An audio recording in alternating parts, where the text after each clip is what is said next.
Hello and welcome to my tutorial. I'm going to show you how I turn this into something that looks a little bit like Emilia Clarke's character in Solo.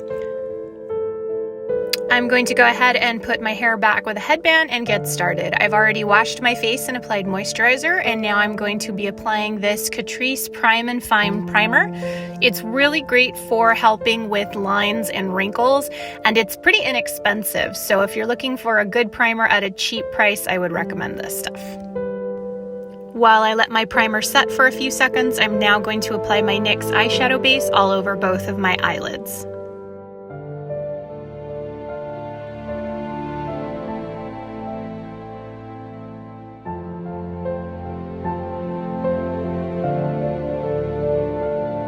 Once I have the primer applied as I like it, I'm going to go ahead and get my Wet n Wild eyeshadow in Brûlée and apply that all over with a flat eyeshadow brush. This is going to give a nice base for the rest of the color that we're going to be using and also even out my skin tone.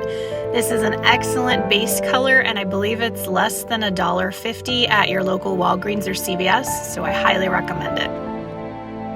All the eyeshadows I'll be using do have fallout, so I have a big fluffy brush that I keep handy so I can brush it off as needed.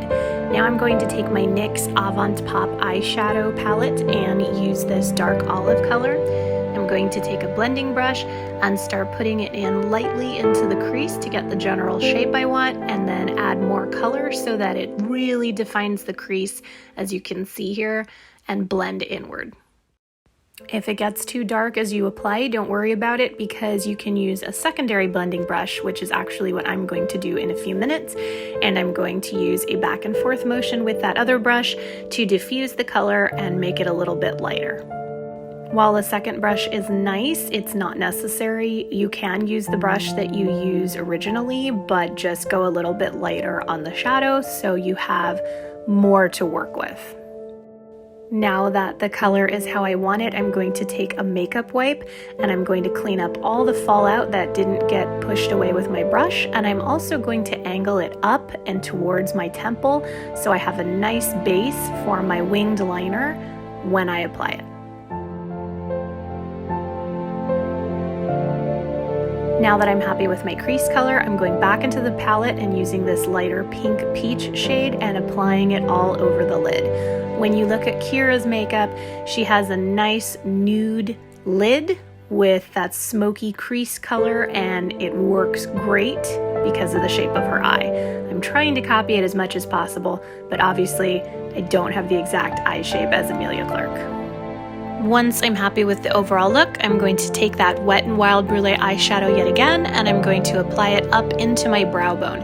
This really helps give you a nice base for your eyebrow shape, and it also helps clean up any stray color in the crease area that may have gone up too high.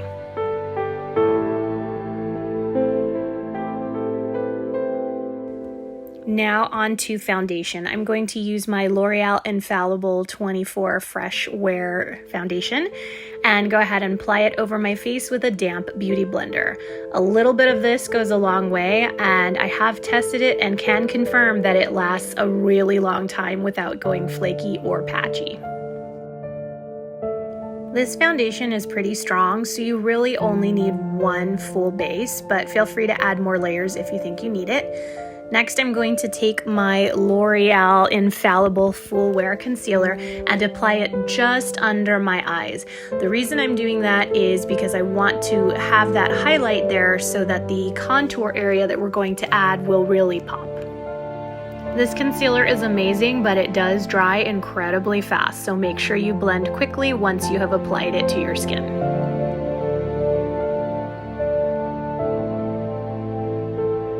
Once I'm happy with how everything is blended, I'm going to take my Maybelline Fit Me powder and apply it right under my eyes to set the concealer. Once my makeup is set, I'm going to take my Jordana Sculpt and Glow Creamy Contour Stick in Deep, and I'm going to use it to define my cheekbones. I'm going to apply on the cheekbones, on the temple, and also along my jaw. By doing this, I'm going to create a smaller face shape, and I just need to make sure that I blend it as much as I can and down into the neck with my beauty blender. This does take a little bit of practice, but I highly recommend this product because it blends very easily and it's inexpensive.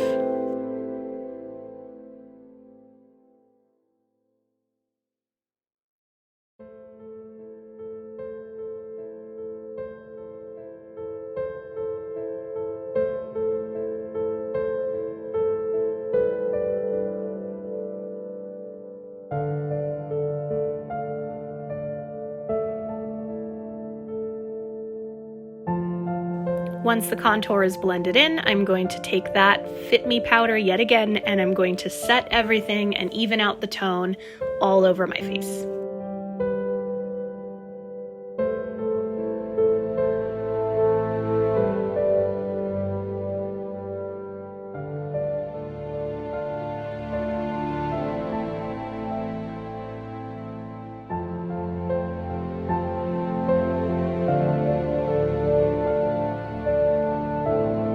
In studying the pictures, not only does Qi'Ra have cheekbones, she also has a lovely red flush to her cheeks, so I'm going to use this MAC blush in Frankly Scarlet and apply it just to the apples to give it that hint of red.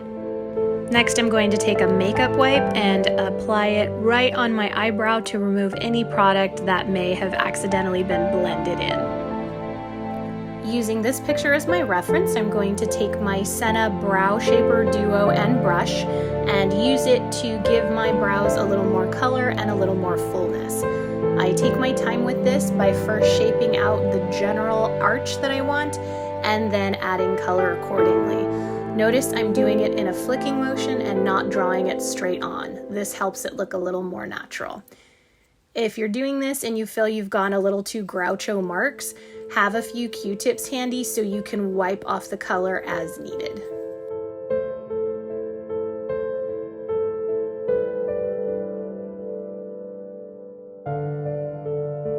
Once you're happy with the color and the overall shape, go ahead and take a brow spoolie like I am with this Lancome pencil and just brush it up so you can give it a little more fullness with the actual hair that is in your brows and shape it accordingly. Now that I have the shape of the brows pretty well defined, I'm going back in with a clean brush and adding a little bit more brulee to my brow bone to really accent that arch just a bit more. To make sure your brows stay in place throughout the day, you can use some NYX brow mascara so that they hold the shape all day. Now on to the liner. I love this Line Stiletto eyeliner by Maybelline, and what I'm doing is adding a wing. If you notice, I start from the inner edge of my eye and work my way out. This allows me to angle it and control it so it's not super big. Once you're happy with the overall shape, go ahead and repeat it on the other side. In studying the references, she definitely has a nice winged liner look going, and this can be tricky to do, so don't be upset if it takes a few tries. Once eyeliner is done, go ahead and curl your lashes and add mascara. I love the Voluminous Lash Paradise, and I recommend it so much. It really makes the lashes pop, and it's also very inexpensive and available at your drugstore. As an extra step, I'm using a waterproof eye definer just to tightline my upper lash line and give it a little bit more of a pop. And then I'm putting on red CoverGirl lipstick in Seduce Scarlet for that nice red look that Emilia has in the film. Once you're happy with your makeup, go ahead and add some setting spray to keep the makeup lasting all day long.